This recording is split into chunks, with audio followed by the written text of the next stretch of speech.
downtown, the citizen in downtown Fredericton. Fredericton is in the crisis. Heavy rain.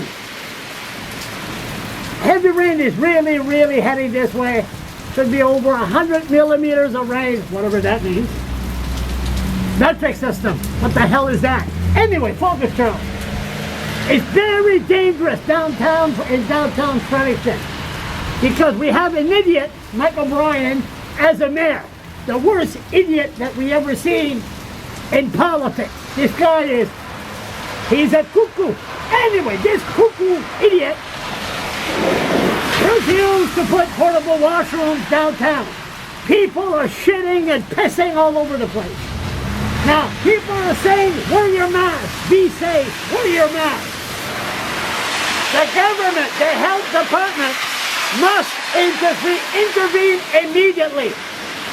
We need booties. Booties to walk around downtown.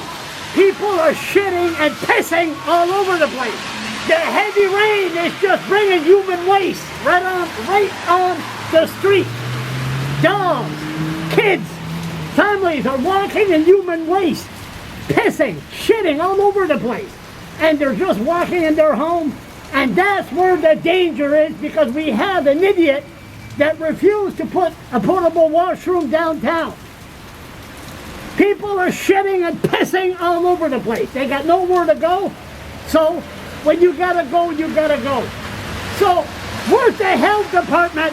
You go downtown Fredericton, especially the next 24 hours, where are your booties? Because if you bring human waste inside your place, Corona, step aside.